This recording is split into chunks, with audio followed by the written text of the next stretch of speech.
Usually when I start off a video like this, usually you hear that famous, charismatic intro that you've heard for so many shows in the past. You know what I'm talking about. But, I'm a little pissed off. I take that back. I'm very pissed off. Mainly because of the fact that over the last 48 hours, I've gone back and forth with numerous amounts of people over numerous amounts of topics in the wrestling community. Specifically with Roman Reigns on the cover of 2K20. No, he does not deserve to be on the cover. Beating cancer doesn't warrant being on the cover of a wrestling-related video game. My grandfather and millions of other people survived with cancer for however many years. God rest his soul. They don't deserve to be on the cover of a wrestling-related video game. Same thing with Roman. The guy's done nothing of importance in the last year. But yet Becky has won the Rumble, became a multi-time champion. She beat Ronda Rousey. She had a Match of the Year candidate with Charlotte Flair. She won the Royal Rumble. Main evented WrestleMania. I think I said won the Royal Rumble twice. And then I went from that to Monday Night Raw and having Bill Goldberg in the main event sign a contract to face Dolph Ziggler. After that match at Super Showdown, I don't think anyone wants to see Bill Goldberg in a wrestling ring ever again. After he dropped The Undertaker on his fucking neck. Moving on to the 24/7 title, having Mike Kanellis pin his own wife in a hospital to win the 24/7 title, and then having R-Truth dress as a granny in drag, throw a fake baby at Mike Kanellis, and pin him in the waiting room of a doctor's office to win back the 24/7 title for, 13th, 14th time? Going from that to a illogical tag team match between Becky, Charlotte, Trish, and Natty. Charlotte and Becky, a face and a heel teaming together. You're going to have Becky and Natty waste what they're going to do at SummerSlam on a random episode of Monday Night Raw. WWE clickbaiting the entire WWE universe by putting Trish Stratus in a match on Monday Night Raw and not even having her compete. Go from that to Alexa Bliss and Nikki Cross winning the women's tag team titles. Now, don't get me wrong, I'm happy that the Iconics are no longer champions, and I will go in depth on that on the LFU tomorrow. That's lightning flash update for you idiots who can't put two and two together. No, Alexa Bliss is not a draw. No, Alexa Bliss is not good on the microphone. No, Alexa Bliss is not good in the ring. No, Alexa Bliss and Nikki Cross are not the right duo to bring prestige to those titles. Those titles should have gone to Asuka and Kairi Sane.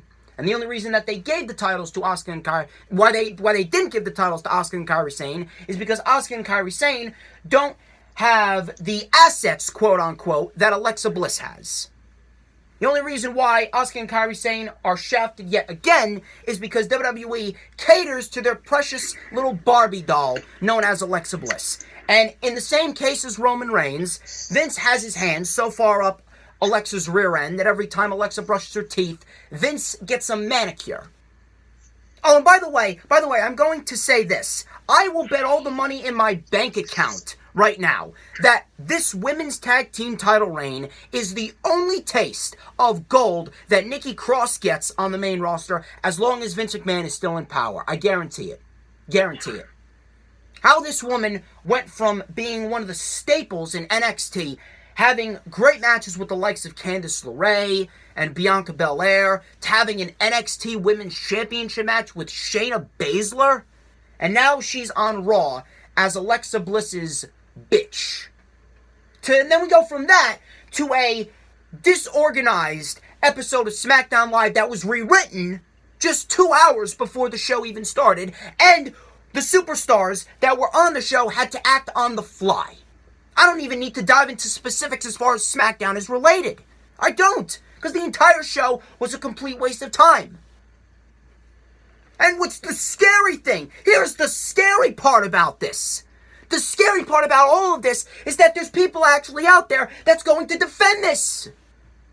What is wrong with you people?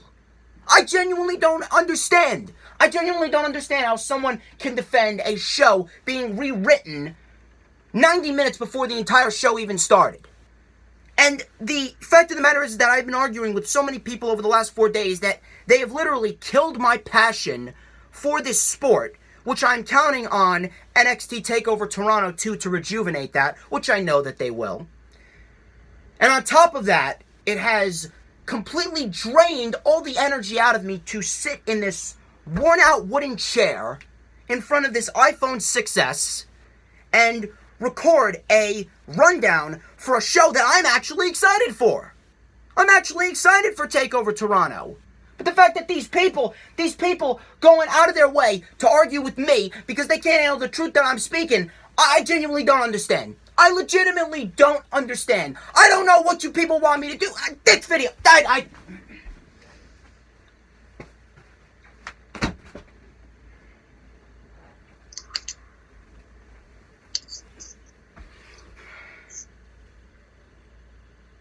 That was a pillow, just so you know. Don't worry. This is not some shit out of Brightburn. I need to take a drink. Hang on a minute.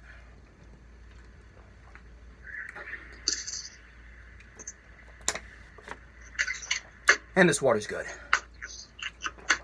Oh, by the way, I have 2 bottles of water to the side of me, because I know I'm going to end up blowing my throat out. I'm going to do my best. I'm going to do my best to get through this review and give you guys the best possible... You know what? No. I'm not going to try. I'm not going to try. See, it's one thing when these cretins on social media, they kill my passion, but I will be fucking damned if they are going to ruin a video on my channel, if they're going to get in the way of my success on my channel. So here's what y'all gonna do. Sit your asses down, shut your mouths, and pay attention because Dr. Storms is talking now. Class is in session. Lend me your ears. Let me enlighten you. And repeat after me when I say, ladies and gentlemen, I am the one and only DJ Storms. And I would like to welcome each and every single one of you back here to the channel on YouTube.com. As of course, you already know who I am, Mr. Controversy, and the operator of the best damn Twitter handle known.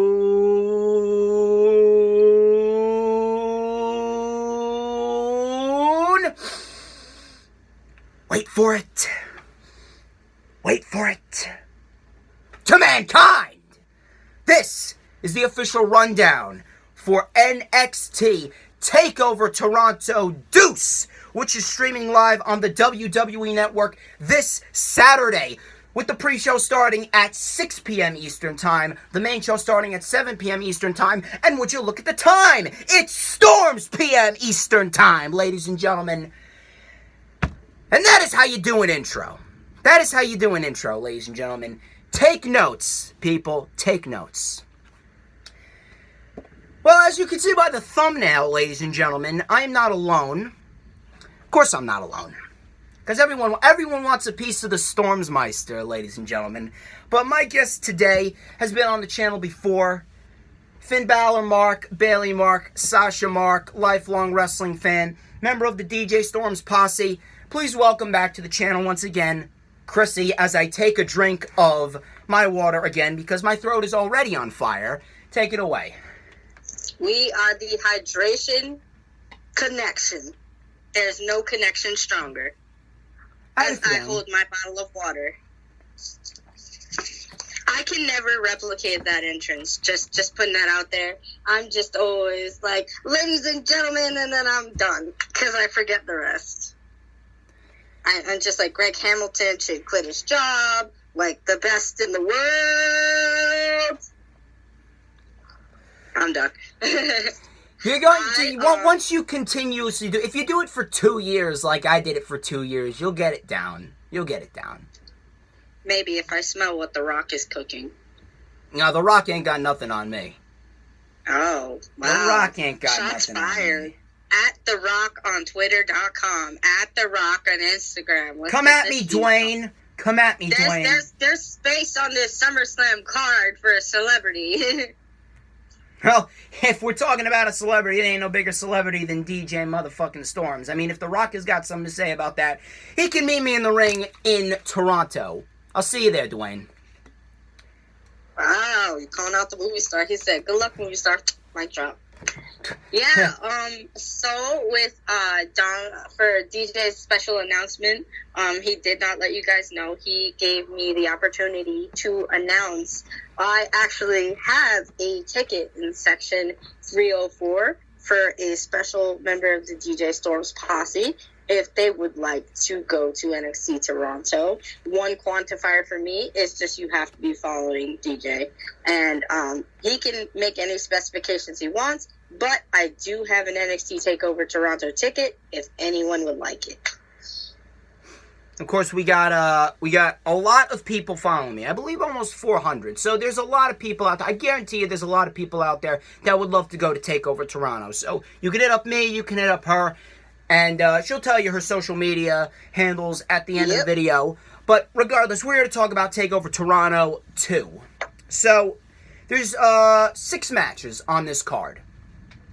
And truthfully, it definitely has the potential to blow away TakeOver New York. TakeOver New York has been the best TakeOver that I think I've ever seen put on by the entire NXT roster and the brand itself.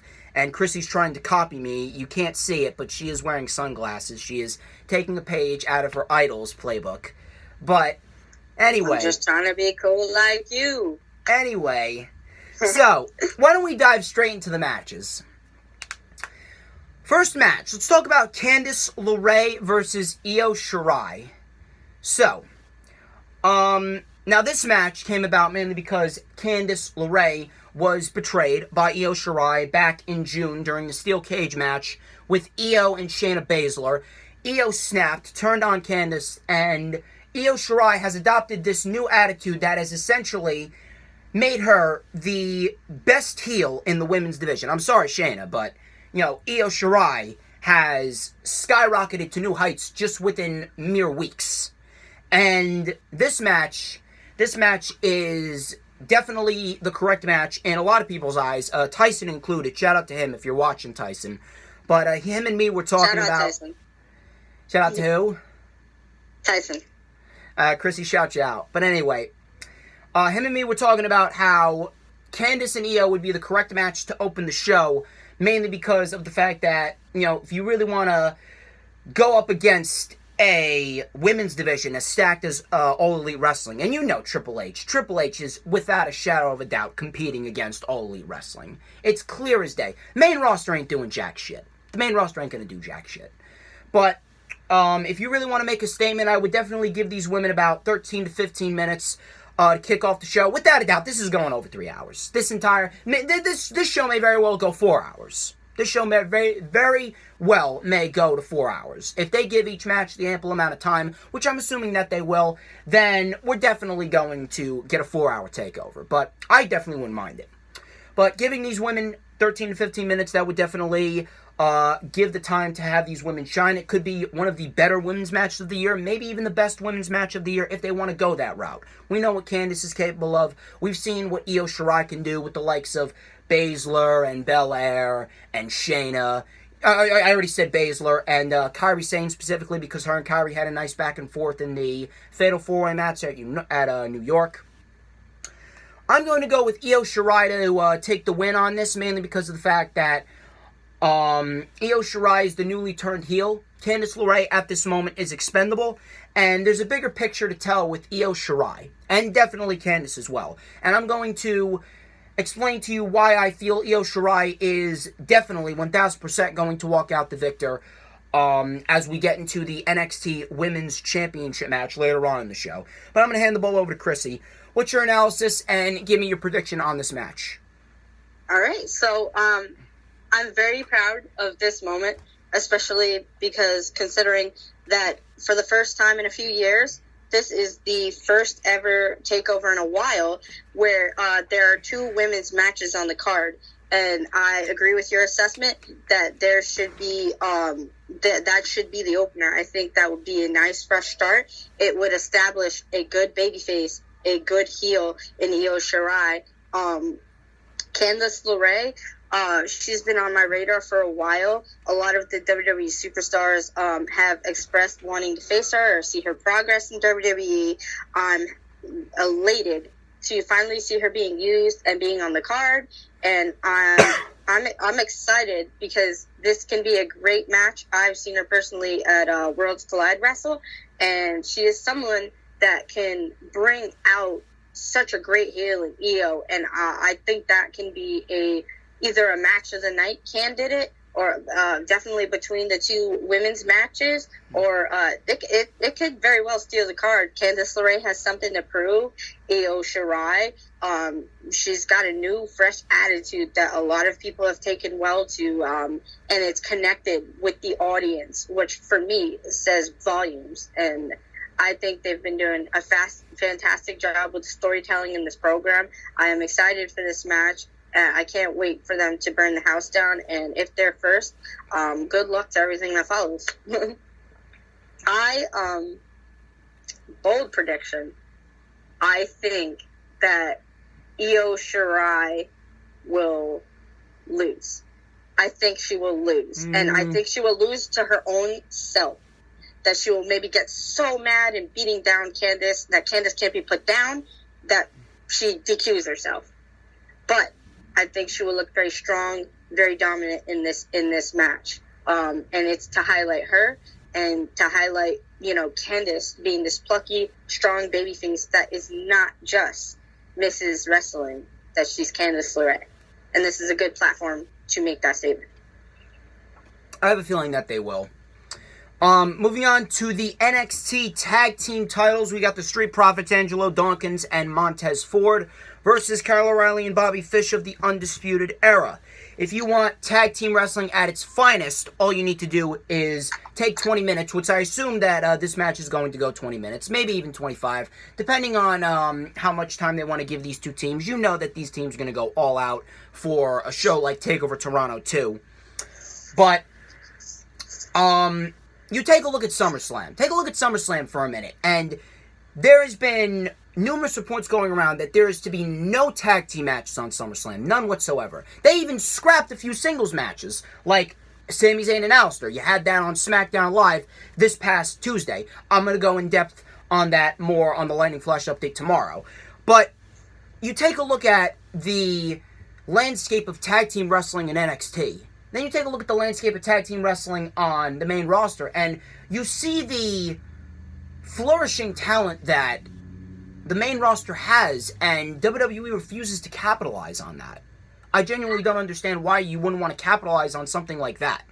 You have all these teams and not one tag team title match. Hell, I'd even take a women's tag team title match on the show, and I don't even want to see Alexa Bliss and Nikki Cross with those titles. But I'd take a women's tag team title match on the show. At least get some form of a tag team match on the show. Tag team wrestling is an art where, it's very unpredictable, it's very exciting, it's very fast-paced, and you're going to watch the Street Profits versus the Undisputed Era, and I guarantee you're going to see what I'm talking about. If the War Raiders versus Aleister Black and Ricochet at TakeOver New York wasn't a eye-opener for you, if the Young Bucks versus the Lucha Bros at Double or Nothing wasn't an eye-opener for you, then watch the Street Profits versus the Undisputed Era.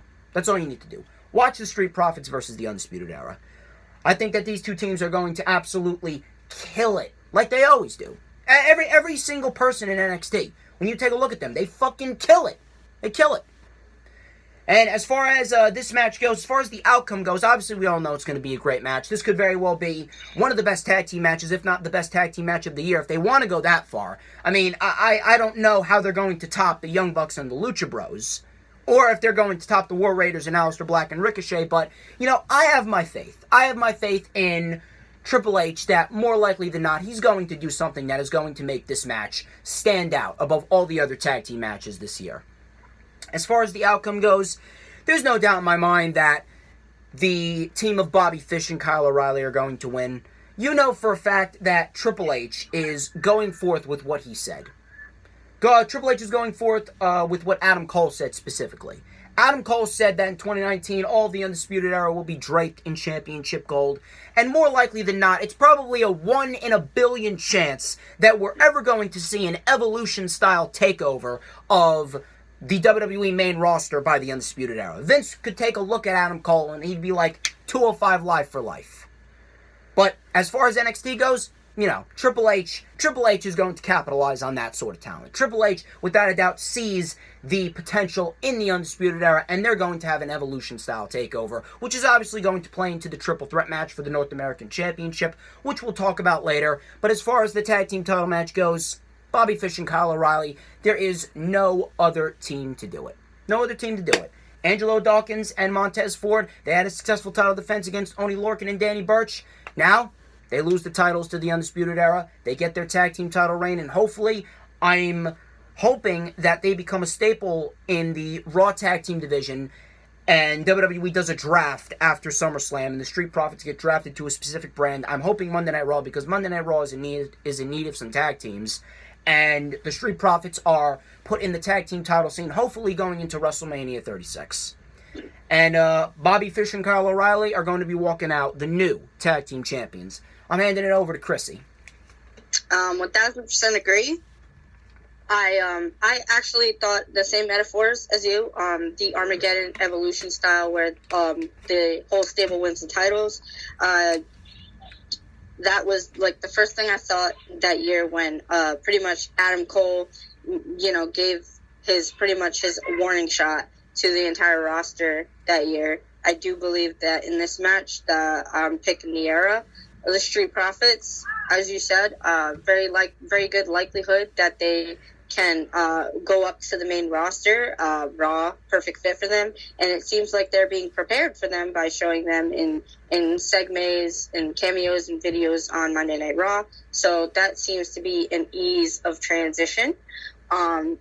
The Era are good workhorses, and I could see them next feuding with Breezango after they finish their program with the Forgotten Sons. They could throw them all in there. They can always go to the reliable workers of Oney Lorcan and Danny Burch, who have been always giving them fantastic showings. And I think last year at TakeOver Chicago, they had just a banger tag team match. And tag team wrestling in NXT has always been emphasized and, you know, brought to the forefront. And it is, as you said, a very special element of storytelling that is very unique from other types of matches, from just your old standard match, because of the element of sympathy and drawing upon the other person, depending on the other person, and having an element with, you know, where you don't see it in other matches. You know, you can have a tag team partner that you don't get along with, that you slowly, you know, befriend, and that person becomes your everything, or a person that, you know, you become bonded with, and you go up against the big evil, like the Undisputed Era. They're like the big evil. They're the big bad duo, but they're cool, so we love them.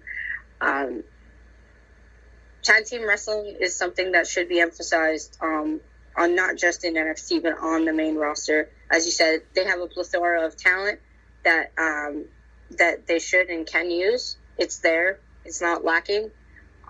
They have to take the first step forward in, you know, taking care of that division, because it's stacked, and there's no excuse not to use what you have. But I'm going with Undisputed Era going over. Just a pretty much a spoiler. Pretty much going Pro Era for all of their matches. I mean, I feel as though as everyone is going Pro Era for all of their matches. It's the perfect time. It's the absolute perfect time. Before we get into more championship matches, let's talk about the Breakout Tournament Finals. They announced that the Breakout Tournament Finals is going to be taking place at TakeOver, and the finals is Jordan Myles and Cameron Grimes. Now, this makes for an interesting matchup. I don't know how much time they're going to give this match.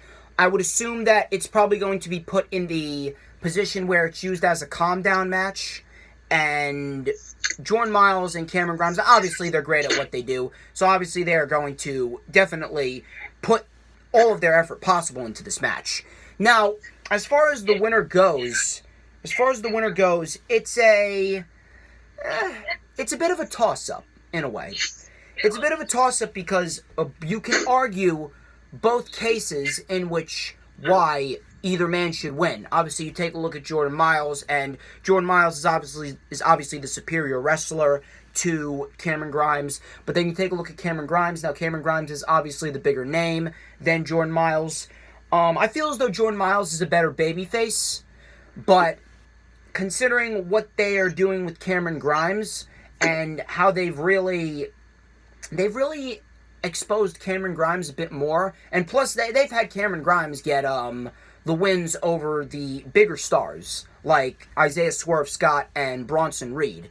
Jordan Myles, I feel as though, I don't want to say he beat nobodies, but when you take a look at Boa and Angel Garza, now Angel Garza is fantastic, but then you take a look at Bronson Reed and the obviously the size of Bronson Reed, and then you take a look at Isaiah Swerve Scott and the slickness and charisma of Isaiah Swerve Scott.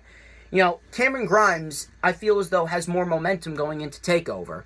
Now, they could very well go with Cameron Grimes, and I wouldn't mind seeing Cameron Grimes inside War Games, which I believe he might factor in the future. They could do the same thing with Jordan Myles. I'm actually going to go with the bold prediction here. I'm actually going to go with Cameron Grimes.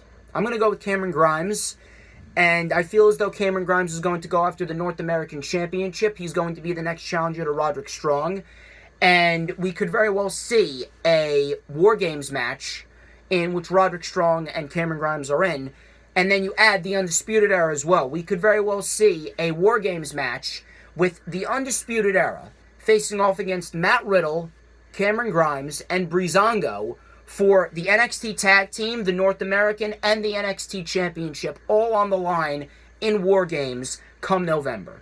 If they really want to make TakeOver War Games 3 a big event, and they really want to make it a must-see event in Chicago nonetheless, I think that would be the match to do it. But I believe it should start off with Cameron Grimes getting the win, Cameron Grimes winning the breakout tournament.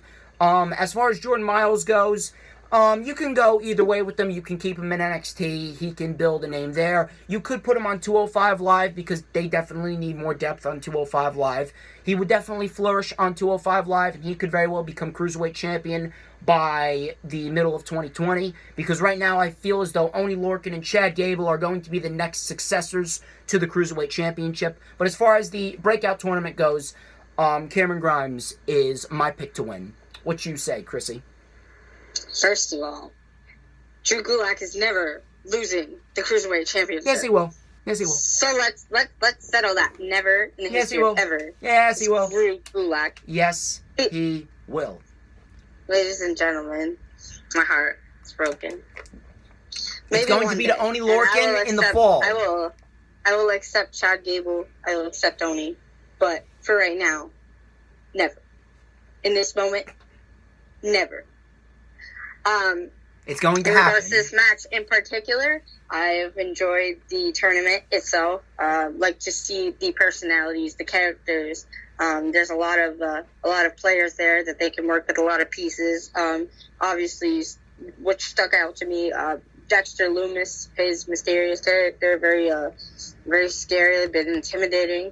Angel Garza, very braggadocio, very proud, very narcissistic in the vein of Tyler Breeze.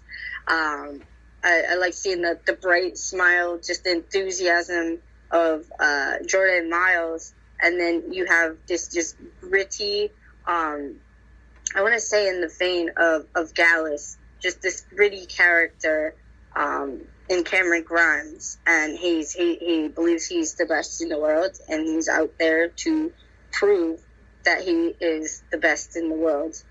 So there's a lot of stakes there. As I said, I've enjoyed it. I've enjoyed seeing the characters and who they are. Same way for me. It could go any way, but I think I can make a bolder prediction in that Jordan Miles wins and challenges the NXT champion Adam Cole. I can see this being a very good babyface role, a star-making match if they want it to be, and either superstar I can see in that position being put in a match of prestige, like your match as well, Velveteen Dream versus Cameron Grimes, and just being made into a star. That's why I like this tournament so much. Aside from the uncertainty, aside from everyone has been given time to look great and fantastic, it elevates someone. Whoever wins, even if they lose the title match of their choosing, they're a winner. They're a star. They're put in a position where they are going to look like gold and come out of it better. So I am happy with this match either way. Result of winner. I'm going to root for Jordan Miles. Big fan of the good guy. Got a fantastic energy. Smiles for Miles. And I could see this match opening. I absolutely could see this match opening. Because it's one that I presume it will go off. A lot of action. And we will just be absolutely entertained. I've enjoyed the unpredictability with not being entirely familiar with these characters in their former times of wrestling and in their former the companies they were previously in. So it's been a nice fresh breath of air to see these new characters and these new guys being brought in, and I'm very excited for their futures. I'm very excited to see them being brought into the fold and to see what they will bring to NXT. Jordan Miles versus Adam Cole. That sounds like a very innovative match. It really does. They could go either way with that. We'll definitely see where they go. But moving on to the NXT North American Championship match. It is a triple threat match between Velveteen Dream, Roderick Strong, and Pete Dunne, even though Pete Dunne being in this match doesn't make any sense because he didn't do anything to earn it. I don't really mind this in the sense, mainly because of the fact that the match could very well, if the 3 stages of hell between Adam Cole and Johnny Gargano, if that was not on the show, then this would be the clear-cut match of the night. This would be the clear-cut match of the night. Hell, this could very well be one of the best matches of the year. I guarantee you that a lot of people are going to be putting Pete Dunne versus Roderick Strong versus Velveteen Dream on their top 10. I guarantee it. This is probably going to be the best triple threat match of the year. I'm definitely looking forward to seeing what these three men actually bring to the biggest stage now that they could possibly bring to. Obviously, we know how good Roderick Strong is. We saw the match with Matt Riddle at TakeOver 25. Obviously, the Velveteen Dream is the Velveteen Dream. We've seen Velveteen Dream absolutely steal the show countless amounts of times with the likes of Ricochet and Ciampa, Tyler Breeze, Matt Riddle. Pete Dunne, obviously we know how good Pete Dunne is. And since Pete Dunne is going to be in NXT for a little while, you can expect Pete Dunne to stick around. If they want to, they could very well have Pete Dunne go after the NXT Championship with Adam Cole down the line. Now, obviously, they're going to need Pete Dunne because we're going to have a mass exodus of NXT. Obviously, the Street Profits are going to be one of them, as the Undisputed Era, Bobby Fish and Kyle O'Reilly will win back the NXT Tag Team titles. That's number one. Number two is the fact that Velveteen Dream is going to be going up. Velveteen Dream is going to be going up to the main roster. Where he goes, I don't know. I would definitely put him on SmackDown because you are going to want to load up that roster going into Fox Sports in the fall. You really need a stacked roster. Obviously, the Velveteen Dream is going to add a lot of flavor and a lot of legitimacy to that roster. And on top of that, they're going to have to generate a sports-like feel. They're going to have to start the ranking system. They're going to have to start making wins and losses matter. They're going to have to start putting out legitimate, serious storylines with a sense of purpose, intensity, and a real, genuine feel. And in order to do that, you can't get more real, and you can't get more intense, you can't get more genuine than the Velveteen Dream. Velveteen Dream is someone that is living the gimmick. Wherever he goes, he's living the gimmick.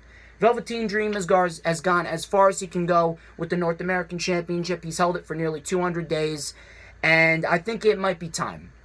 I think it's time that, even though I'm scared as fuck, because we've seen what has happened to 99% of the people that have come up from NXT. They get buried. But Velveteen Dream has gone as far as he can go with the North American Championship. I don't think he's going after the NXT Championship. They have plenty of people in NXT to go for the NXT Championship. They have Pete Dunne. They're probably going to have Gargano. Ciampa's coming back. As far as I can see it, Roderick Strong, and after everything that Roderick Strong has done, I think that Roderick Strong has definitely earned a singles title run. And Roderick Strong is going to beat Pete Dunne. He's going to beat Velveteen Dream. And we are going to, for the first time ever, see Roderick Strong as the North American Champion. And Roderick Strong is going to take over the North American Championship division, possibly go ahead and feud with Jordan Myles or Cameron Grimes. But if I'm going to pick a person that in the future could very well take the title off of Roderick Strong, I'm going to go ahead with Kushida, possibly at NXT TakeOver Houston Royal Rumble weekend in 2020. Roderick Strong is my pick to win the North American Championship at TakeOver Toronto 2 from Velveteen Dream in that triple threat. Chrissy, what's your analysis and prediction on this match? I find myself in a position where I am not picking Pete Dunne to win a match, and this is very, very odd. It's not very usual for me. I don't see him getting pinned. We have both stated that we think this whole card is going to go pro era and Roderick Strong is going to come out. I would like to think that in the future, Pete Dunne may be positioned for the NXT title or the main roster. Not sure which way they will go in that respect. I do believe that if he goes to the main roster, he's going to be skyrocketed to the top, just considering his performance, his work regimen. It's not going to be after SummerSlam, though. It's not going to be after SummerSlam. His showing as the UK champion and just bringing that title to so much prestige, one of the most prestigious titles because of, his high-profile matches. He never, ever fails when put in these positions, and it's possible that because of his work regimen, he was given this match. I can see that being plausible. It's, as I said, it's very odd to root against Pete Dunne in this situation because I've witnessed him lose, and it was a shock. He was just on top for so long, so dominant. It was a bit of a shock to the system. Even though Walter's the one that beat him. Yes, but Roderick Strong's in this match, so I had to. Hang on, time out. I gotta do it. But there you go. Thank you. Oh my gosh, yay.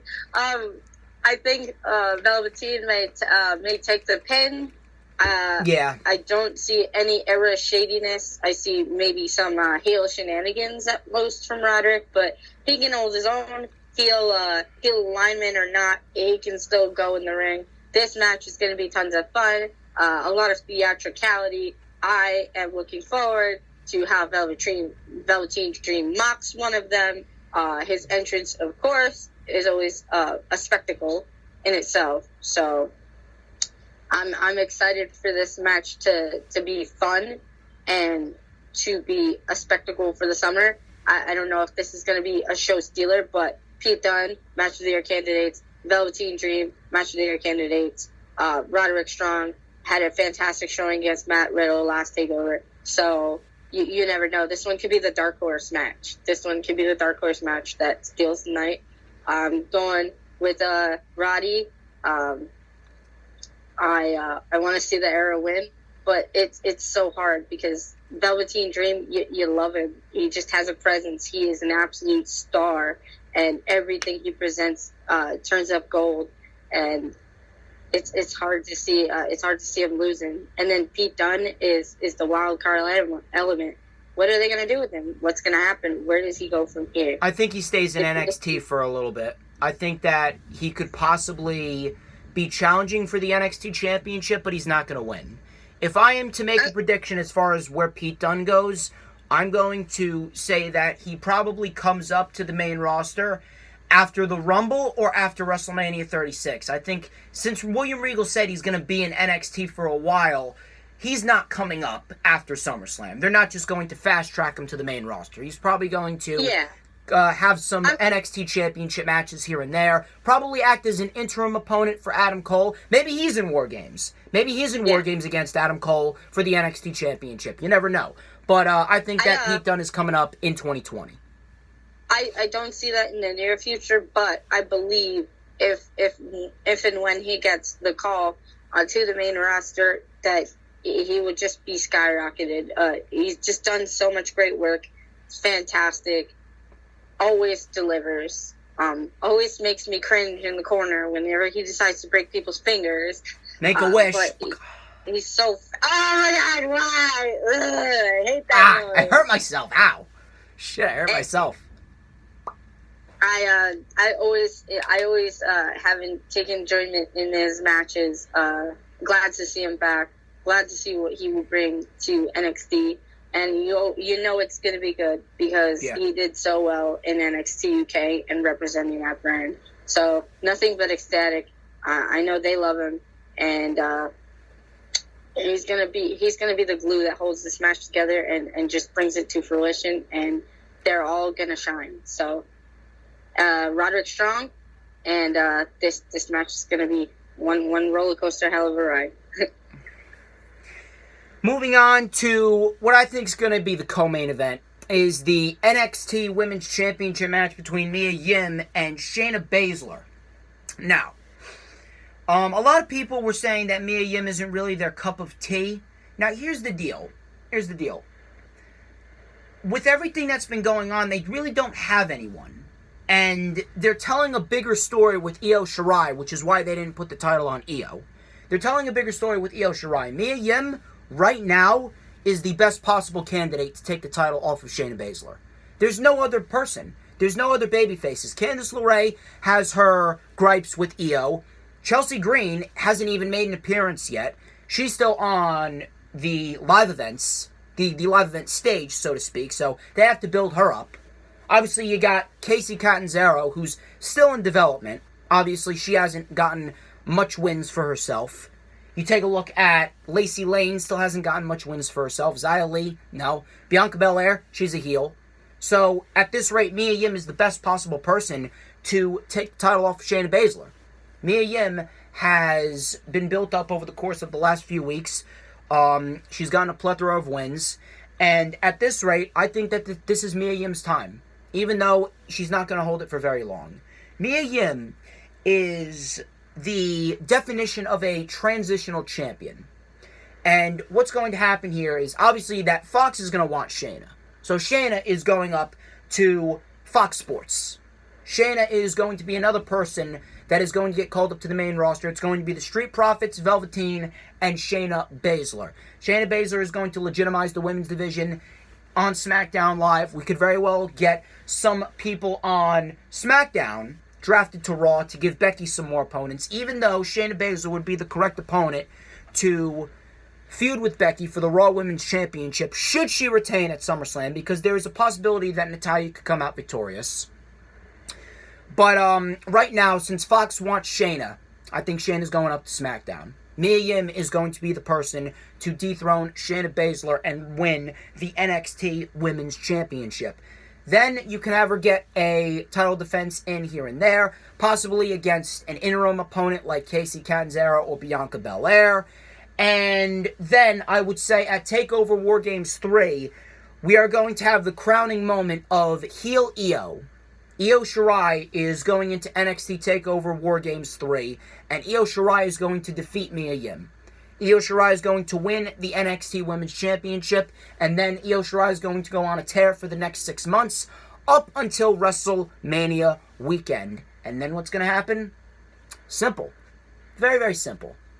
Candice LeRae. There's no one else. Candice LeRae is going to be the Johnny Gargano of 2020. It's the Johnny Gargano babyface storyline that, you have to tell with her. She has that underdog babyface vibe to her. Her losing to Io Shirai at TakeOver Toronto 2 is not going to do anything. That's going to play into Candice LeRae's character and storyline. Candice LeRae is going to go on a road to redemption. Candice LeRae is going to fight until she has nothing left to fight for. Candice LeRae is going to bust her ass to get to TakeOver Tampa, where Io Shirai faces off against Candice, and Candice is going to have a Johnny Gargano crowning achievement moment, and Candice LeRae is going to win the title from Io Shirai at TakeOver Tampa during WrestleMania 36 weekend. But in order for that chain reaction to start, Mia Yim is going up against Shayna Baszler. I have a feeling it's going to be a very competitive match. You know that these two women are going to do something that's going to make this match memorable. They are friends, so obviously it's going to play into that factor, so to speak.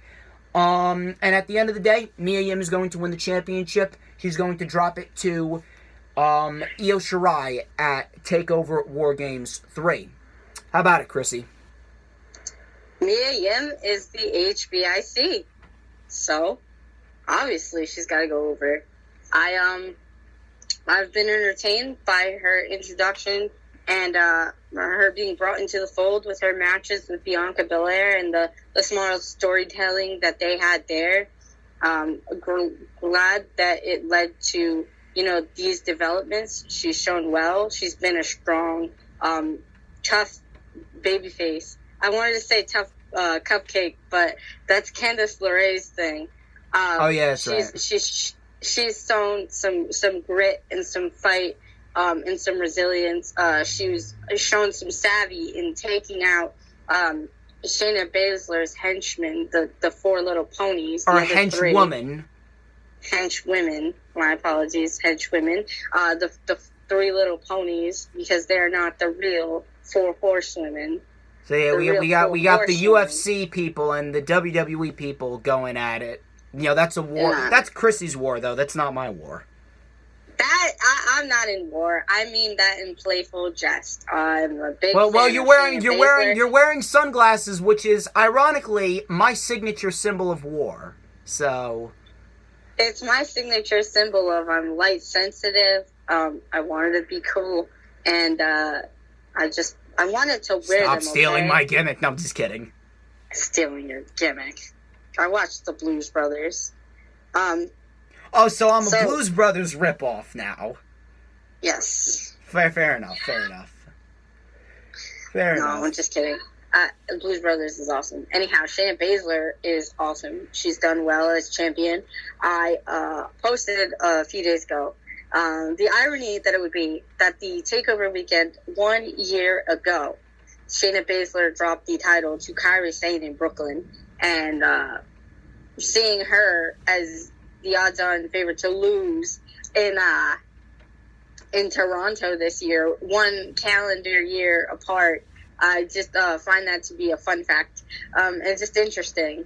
I see from there, Shayna can go up to Raw, who needs a heel to face Becky in the event that she retains. I think she'd be a much needed and a welcome presence to the main roster and to Raw. She would be a fresh take because she has a very different style of heel. She's grit. She's catch wrestling. She's very distinct. And I would like to see that style clash personally with Becky Lynch for the championship if they so chose. Also, it can tease for Horsewomen tease because she is the MMA side of the Horsewomen. Yeah. And Becky Lynch represents the WWE or NXT for Horsewomen. But not to take anything away from this match, Mia Yim has been properly and effectively represented as a very smart babyface, and I've always appreciated a babyface that used tactics when numbers were against them or used, in ring savvy to know their opponents. I can see her with eliminating the numbers, making this her match to win. I would hope that Shayna Baszler can highlight Mia's ability as a babyface, with her grit and her raw ability. That reality check is always such a cringe-inducing move. How much would someone have to pay you to take that? Pay me to take it? How much? If it was Shayna, she could do it to me for free. Okay. But no, but I'm talking about Yeah. in terms of that took a different turn, but I'm talking about in terms of pain, because you know that shit has to hurt. You know that. No, shit has to hurt. I completely said that, no hesitation, with consideration to pain, because it's Shayna Baszler kicking my arm in. Like, how am I going to prevent that if she really wanted to? No, but I'm talking about like if you were given the option. I'm talking about like if you were given the option, like how much would someone have to pay you to take that in risk that your arm could be popped out of your socket? Everyone else, a quantity of money. Shayna Baszler can do it for free. She can stomp my arm in. Oh God. Anyway, so Mia Yim going over. She is the HBIC. She is a brand new face to the NXT Women's Championship. I believe she will hold it and once again prestige to one of the most prestigious titles in all of WWE. One that I cherish very much with its history. And she'll bring a new face to it. She'll bring a fresh take to it. And I see Io Shirai being a challenger next. And just them heralding a new division, which, as you briefly mentioned, would include Chelsea Green, who is part of VXT. I have not assessed what the V stands for. A stable, it appears, with Deonna Purrazzo and the healing from surgery, Rachel Ellering, if I'm not mistaken. So I'm excited for that development. I'm excited for the influx of NXT women to develop from this match forward. They have so many hands they can use. As you mentioned, Casey Catanzaro can come into the fold. Candice LeRae, and maybe after Io Shirai, they have a stacked division. Sorry, you're like cutting out there. All right, never mind. Yeah, you're good. I do not mention her. She's such a fantastic talent. I see Bianca going up to the main roster, just in the natural flow, as the Street Profits also seem to be a great fit for Raw. She mentioned her as a heel. I see her as a tweener right now. I don't know if that's just me interpreting it wrong, but I just see her. Well, it seems like the Bay Area, but she's the work so fantastic. Yeah, you're like cutting out. I feel like you're like cutting out. I'm so sorry. Yeah, technology sucks. Bianca, what are you gonna do, people? Technology sucks. We hate technology. Yeah, technology sucks. What are you gonna do? I hate technology. But anyway, moving on. All right, let's talk about the main event. Now, if you really want a reason to tune into NXT TakeOver, they could really just put this match on and it would sell the entire show. It would sell out. 3 stages of hell. Johnny Gargano and Adam Cole 3. 2 out of 3 falls match, each of them with stipulations on them. The stipulation that Adam Cole chose is a standard one-on-one wrestling match. The stipulation that Johnny Gargano chose is a street fight. And the third fall will be decided by William Regal. Now, just to point this out, we are actually recording this before NXT, and you guys are watching it on Thursday, but we recorded it before NXT, so if William Regal announced the stipulation, obviously we are unaware of it, but obviously we could very well be aware of the stipulation if he announces it during NXT tonight, or he could announce it on the show on Saturday. But as far as this match goes, I don't really know what they're going to do as far as topping their first 2 matches. Obviously, the first match was the match of the year, no question, bar none.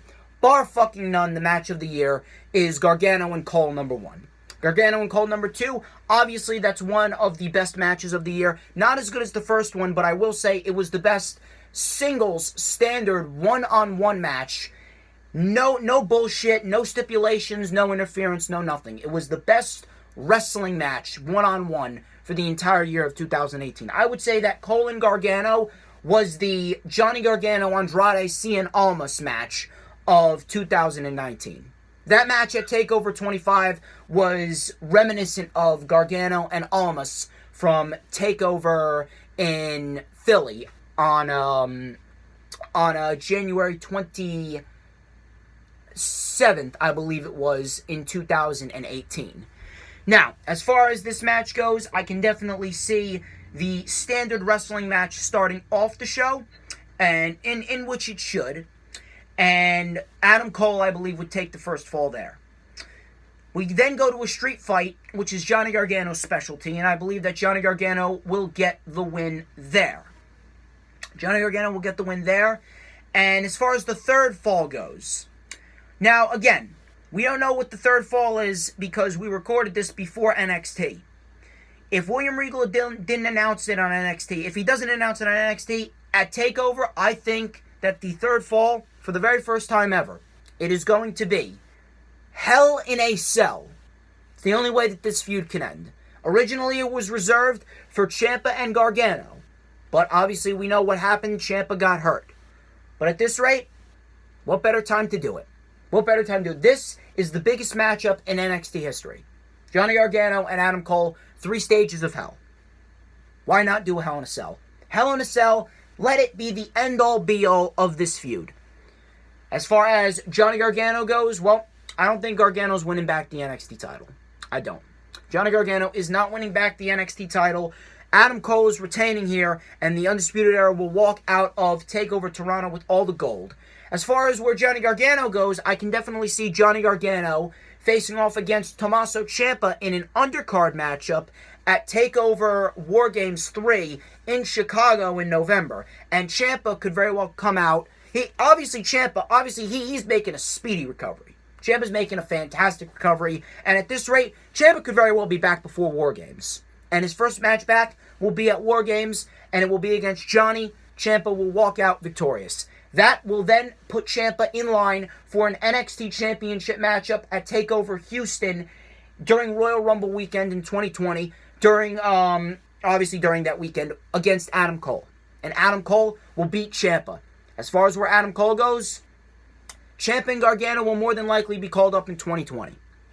As far as where Adam Cole goes, I can see Adam Cole going into TakeOver Tampa to face off against none other than Matt Riddle. Matt Riddle right now is the best possible option for an NXT Championship reign. Obviously, Matt Riddle, he's been built up over the course of the last year. Obviously, it was supposed to be Matt Riddle versus Adam Cole, actually, at TakeOver Toronto, but obviously with the Goldberg comments, and obviously Matt Riddle channeling his inner DJ Storms. I don't want to toot my own horn here, but Matt Riddle was playing the role of DJ Storms in the sense that he just doesn't give a fuck, just like I don't give a fuck. But at the end of the day, when it comes to stuff like that, that's really going to hurt Matt Riddle in the long run. See, there's a difference between what Matt Riddle says and does versus what I say and do. I'm my own boss. This is my channel. I operate this channel. I own everything about this brand. I started this brand. I can do and say whatever the fuck I want, and I will be untouched. Matt Riddle, you take a look at Matt Riddle, and Matt Riddle is working for a global-wide company where he's pretty much walking on eggshells. When it comes to the WWE, especially with the WWE, you are walking on eggshells. And if you say one wrong thing or do one wrong thing, what's going to happen? It's really going to hurt your career in the long run. Sometimes you could say absolutely nothing and your career will be hurt regardless. Just look at Sami Zayn. Sami Zayn is being booked as if he said something out of the ordinary backstage. But in reality, Sami Zayn's done nothing. Sami Zayn's done exactly what has been asked of him, and he still hasn't won a championship on the main roster, which, by the way, is fucking criminal. Just want to point that out there. But with the comments about Goldberg and now the comments about Jericho and all these WCW guys that Matt Riddle's been throwing out there, that's really going to hurt Matt Riddle in the long run.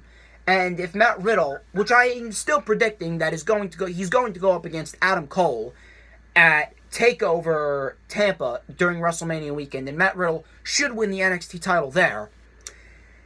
if he's going to do that, and if that plan is going to follow through, then Matt Riddle is really going to have to tone it down. Matt Riddle, listen. I love that you're being brutally honest. Matter of fact, I encourage that. But bro, you don't own the company. You don't own your brand.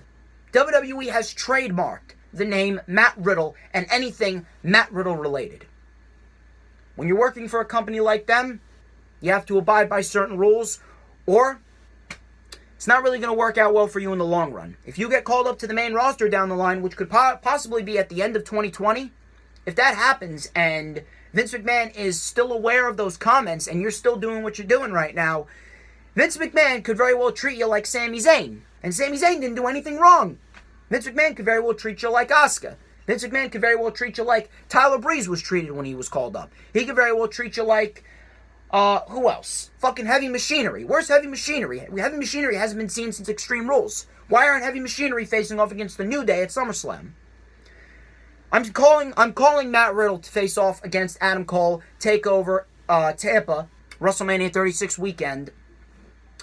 But again, if Matt Riddle keeps this up, he's really going to hurt his career. He really is. I respect what he does. And I love the fact that he's brutally honest. He mimics me. But at the end of the day, it's really going to hurt his career. But as far as those plans go, if those plans are to follow through and those plans are going to happen, then obviously it needs to start at TakeOver Toronto 2 with Adam Cole beating Johnny Gargano in the 3 Stages of Hell match, and Adam Cole and the Undisputed Era are going to reign over NXT with all of the gold. Chrissy, give me your expertise analysis and your prediction on the final matchup of TakeOver Toronto. Deuce. Bro. Okay, so you're spilling the tea, but sad now. Sad. I'm just being brutally honest. I didn't expect it to go into Matt Riddle territory. My brief thoughts on that are, yes, he's right. And for that, he should interfere in the Universal Championship match and fight Brock Lesnar because he's got nothing else to do. He can also interfere in the Goldberg match because he can do whatever he wants because he's Matt Riddle. Also, he's in a feud with Killian Dane right now. That's his name. I mean, yeah, but does he have a match unless something changes tonight? Does he have a match currently for NXT TakeOver Toronto? No, but supposedly he might be facing off against Kushida on the pre-show, which is going to be shown on Wednesday. Okay, so that sounds like a banger. But still, Sunday he doesn't have any plans. He could pop in. It's in the same arena. Just say hello. I'm just putting that out there. I mean, they'll never do it, but, you know, what if? In a happier world. Anyhow, I digress. Adam Cole versus Gargano has always delivered. I mirror your sentiments. Initially, I thought this was going to be 3 Stages of Hell without the name, and it still kind of sounds like that. I could see them using the steel cage match because of Johnny Gargano's history in steel cage matches. I can see the Hell in a Cell. Hell in a Cell is always the closed door to a feud, and babyfaces tend to win. In the vein of, my apologies, heels tend to win. Babyfaces tend to lose. First thoughts for me come Brock Lesnar, Triple H, Taker. Heels have succeeded and thrived, in my opinion, in that type match. So, if Adam Cole wanted to go on the side of history and err on the right side, it would be a wise match choice. Steel cage as well. I could see that coming into the fold. Something with a cage, absolutely. A lot of people have been talking TLC. I don't see that just because of with the work rate and the acumen. Just my opinion. I think if that were going to happen, that would probably be a first stage, and I think personally, it's a bit much to expect, but you never know. Maybe they would swerve and, exceed expectations. Or just a plain ladder match. Yeah. I see that being excessive, but the whole match in itself is extravagant and extra, so they could. I don't see it because I see traditionally the end to a feud, the blow off, or like first blood matches, Hell in a Cell. They'd probably Hell in a Cell. This is where you bend it. Last man standing. You think of those big prestigious matches when you think of, ladder match. For me, when you think of a TLC or a ladder match, I don't traditionally think of singles competitors. I think of tag teams, multi-man matches. That's just my personal take. I don't see that as a feud-ending type of match. And with the energy of it being the last fall, as one would say, it would be unpredictable. Not that it would be unwelcome. It just would be outside of the norm and the scope of what I would expect. And that would be pretty insane and pretty cool. But Adam Cole would have the edge in a TLC or ladder element match because he has had success, and he first won the North American Championship in a multi-man ladder match. So if they wish to go that route, Adam Cole has the edge, and once again, the era reigns. I would like to see that shot of them at the end, all holding their gold, very Evolution stable-esque. That's all I want. It's going to happen. That's all I want. It's going to happen. That's all I want. It's going to happen. Oh. And then they can make a undisputed, a pun, or Moro can make a gold meme. Just do it. Give me what I want. Give me what I want. Easy there, Batista. Easy there, Batista. Don't spit all over the microphone. Don't spit all over the microphone. Slobbering all over the microphone. This match is always going to deliver when you have Johnny TakeOver. You have Adam Cole. You have Recipe for Success. They always make magic in the ring together. This is not going to be any different. It's going to be fantastic. It's going to take away. Adam Cole is going to put the nail in the coffin. And absolutely can see in the future Johnny going up to the main roster. This is a lot of people that we're sitting here predicting going up to the main roster. But I don't think Gargano's going up yet. I think he's going up in 2020. That's just a testament to their ability and to the amount of talent. NXT is just so stacked and loaded. It's fantastic to see their growth, and it's insane to think that some of these superstars have been here 2 or 3 years, and just to see how much they've grown, see how well they've performed, and time again they deliver. Is this like Johnny Gargano's 18th takeover? 15th. Was it 15th takeover? 15th takeover? Yeah. That's insane. That's more than half of them. This is, I believe, his first takeover was 2015. No, his first takeover was 2016. I can name all the takeovers he was a part of. Don't do it. You don't have to. You can do the first, and that's it. I want to show you how I can show you how much I know my history. He wasn't in the Dusty Cup because they were eliminated. Ciampa and Gargano were eliminated from the first Dusty Classic. He was a part of TakeOver Brooklyn 2.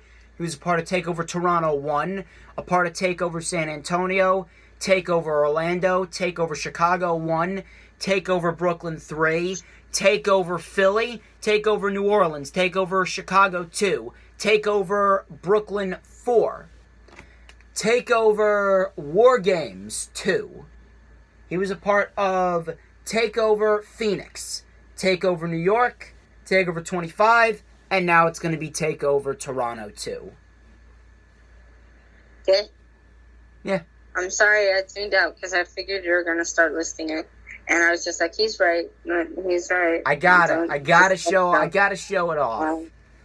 So yeah, Johnny TakeOver. I can see him going up. I don't know what would be next for him because he's is he the first Triple Crown winner in NXT to win the Tag Team Championship, yep, the North American Championship, the NXT Championship? Yep. So it's like Adam Cole. Next? Yeah.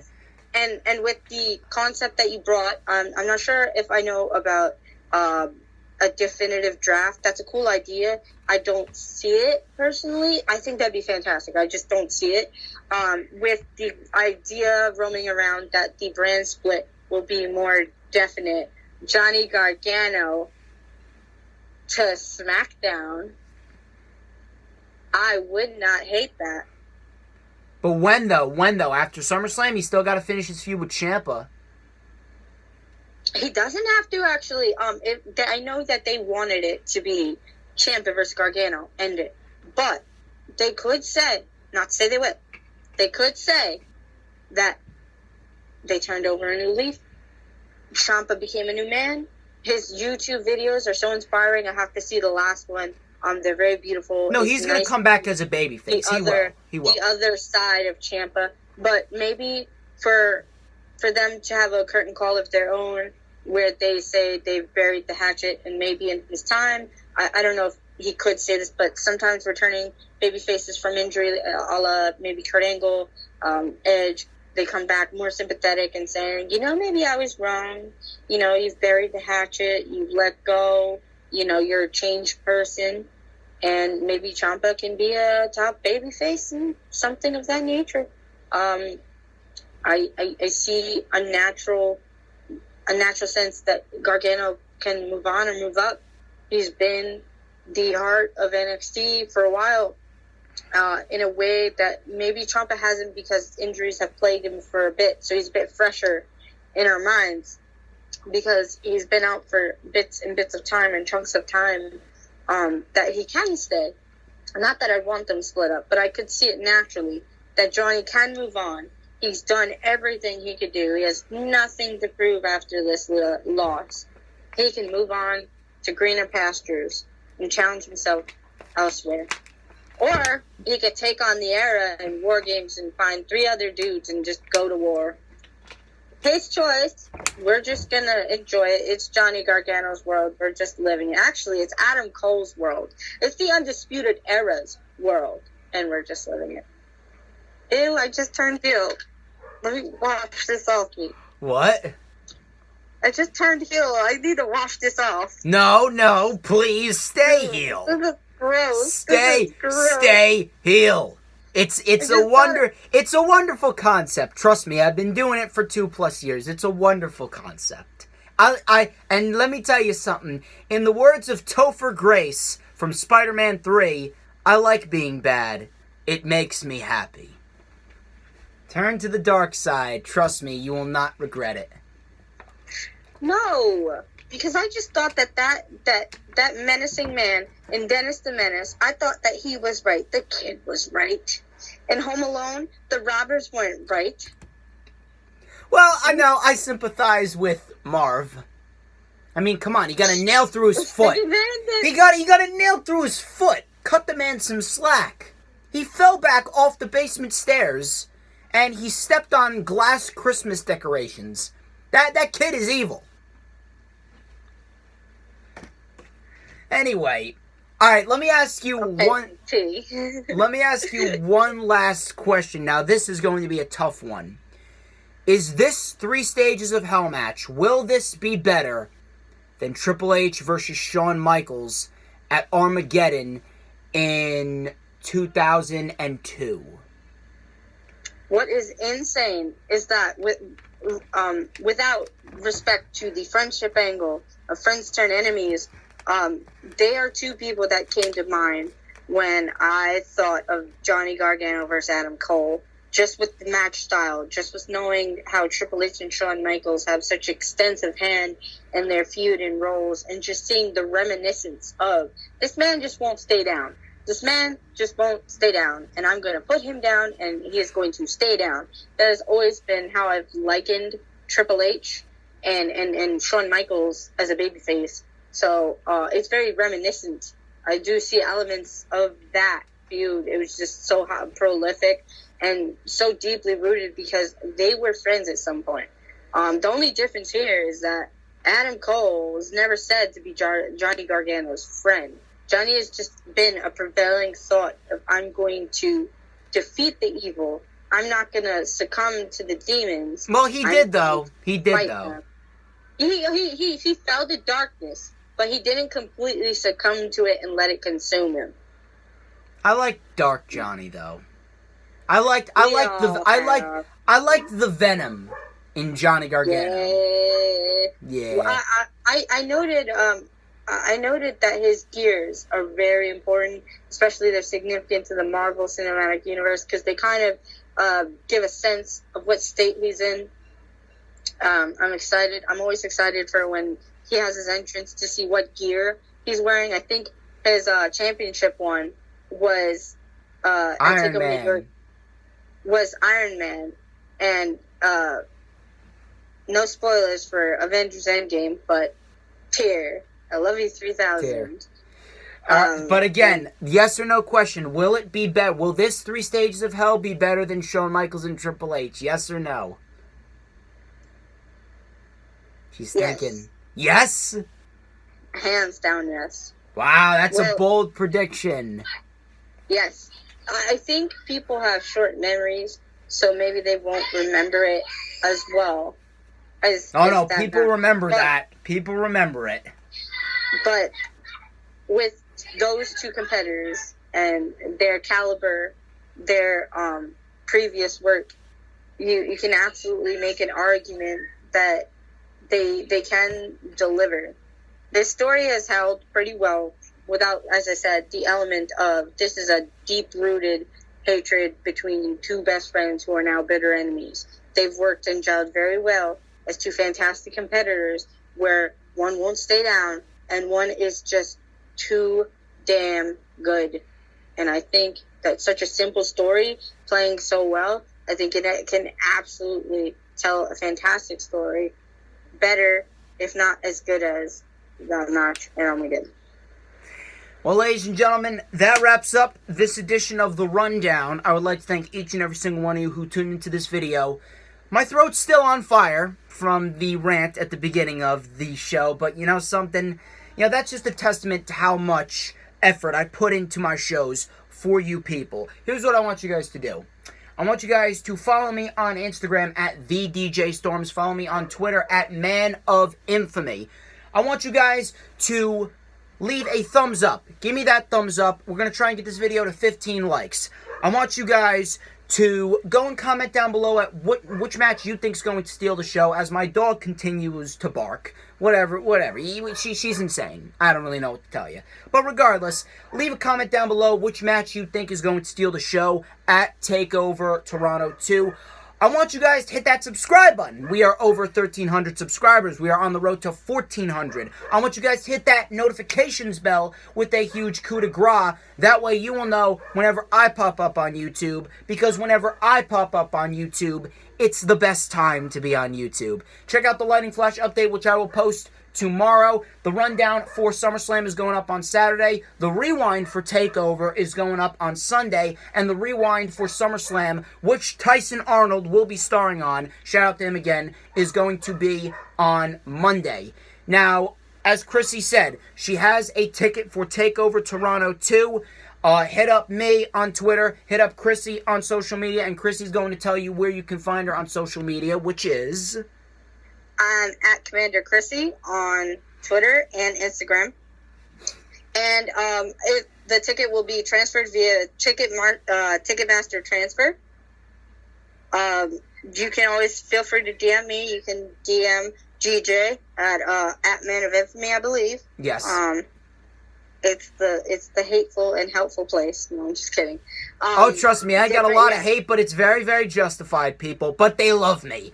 They hate me, but they love me at the same time. He's the hate that runs the place. Not really the hate that runs the place, but I am a very infamous figure. Yeah, I will be Ticketmaster transferring the ticket as I am unable to attend, but I'm very excited for any member of the DJ Storm posse to attend, have a fantastic time, and just enjoy TakeOver Toronto. Do it, my disciples, do it. But ladies and gentlemen, I'm DJ Storms. No, I don't have minions, I have disciples. But ladies and gentlemen, I'm DJ Storm, she's Chrissy, and this has been The Rundown. And one last drink of my second water bottle, by the way. The hydration connection lives on. The hydration connection. And ladies and gentlemen, I will see you tomorrow for the Lightning Flash update.